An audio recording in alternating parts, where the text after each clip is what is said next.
America में रहने वाले लाखों भारतीय परिवारों के लिए एक बड़ी राहत की खबर सामने आई है। H4 EAD प्रोग्राम, जो पिछले कई सालों से कानूनी लड़ाई में फंसा हुआ था, अब आखिरकार सुरक्षित हो गया है। 14 अक्टूबर 2025 को अमेरिका के सुप्रीम कोर्ट ने उस याचिका को खारिज कर दिया जिसमें H4 वीजा होल्डर्स के वर्क परमिट यानी कि एम्प्लॉयमेंट ऑथराइजेशन डॉक्यूमेंट EAD को खत्म करने की मांग की गई थी। इस फैसले के बाद लगभग 1 लाख से ज्यादा भारतीय महिलाएं जो अपने H1B पति के साथ अमेरिका में रह रही हैं, अब खुलकर काम कर सकते हैं।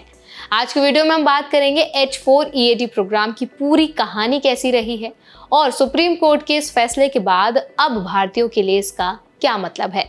तो चलिए फिर जल्दी से वीडियो को शुरू कर देते हैं। हाय, मेरा नाम है वर्षा दुबे और आप देख रहे हैं NBT टेक एड। सबसे पहले समझते हैं H4 EAD होता क्या है। H4 वीजा दरअसल H1B वर्कर्स के परिवार के लिए होता है, यानी उनके पति, पत्नी और बच्चों के लिए। लेकिन साल 2015 से पहले H4 वीजा पर रहने वाले लोग काम नहीं कर सकते थे। सोचिए, आप एक हाईली क्वालिफाइड महिला या पुरुष हैं और पढ़े लिखे हैं, अनुभव है, लेकिन अमेरिका में सिर्फ इसलिए घर में बैठे हैं क्योंकि वीजा की शर्तें काम करने की इजाजत नहीं देती। इसी परेशानी को खत्म करने के लिए ओबामा प्रशासन ने 2015 में एक नया नियम बनाया जिसे कहा गया H4 EAD रूल। इस नियम के तहत सिर्फ उन H4 वीजा होल्डर को काम करने की अनुमति मिली जिनके H1B पति या पत्नी ग्रीन कार्ड प्रोसेस में थे, यानी जिनका employment based green card petition पहले से मंजूर था या जिनकी H1B validity green card process की वजह से 6 साल से ज्यादा बढ़ाई गई थी। इसका मकसद साफ था, जब तक परिवार ग्रीन कार्ड की लंबी लाइन में इंतजार कर रहा है तब तक H4 स्पाउस को भी काम करने दिया जाए ताकि परिवार आर्थिक और मानसिक रूप से स्थिर रह सके। जैसे ही नियम लागू हुआ, अप्रैल 2015 में सेव जॉब्स USA नाम के एक अमेरिकी संगठन ने सरकार के खिलाफ मुकदमा दायर कर दिया।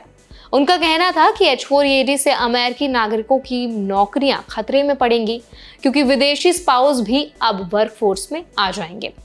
उन्होंने ये भी तर्क दिया कि डिपार्टमेंट ऑफ होमलैंड सिक्योरिटी के पास H4 वीजा वालों को काम करने की अनुमति देने का अधिकार नहीं है। ये काम सिर्फ कांग्रेस का है।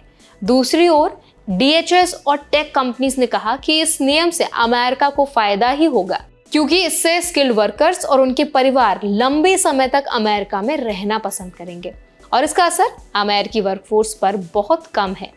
DHS के अनुसार H4 वर्कर्स का योगदान कुल अमेरिकी वर्कफोर्स का 1% से भी कम है।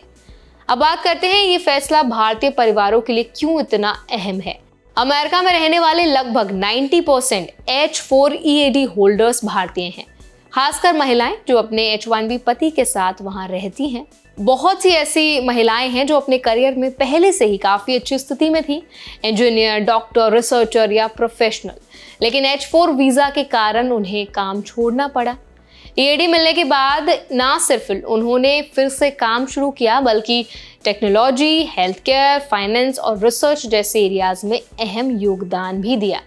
कई H4 वीज़ा होल्डर्स ने अपने स्टार्टअप भी शुरू किए। इस फैसले से अब इन परिवारों को 2 बड़ी राहत मिली है।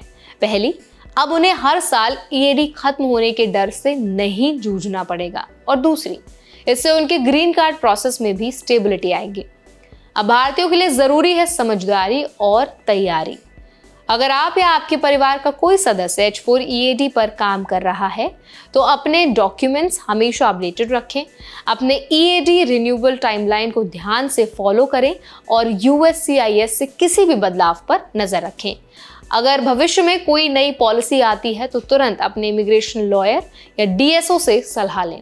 और सबसे ज़रूरी बात यह है कि आपको लेट एप्लीकेशन से बचना है क्योंकि ये आपके वीज़ा स्टेटस को खतरे में डाल सकता है। तो आई होप ये वीडियो आपको हेल्पफुल लगा होगा, इन्फॉर्मेटिव लगा होगा। अगर वीडियो आपको अच्छा लगा हो तो वीडियो को लाइक करें, शेयर करें। ऐसे और भी अपडेट्स के लिए, वीडियोस के लिए हमारे चैनल NBT टेक एड को ज़रूर सब्सक्राइब करें।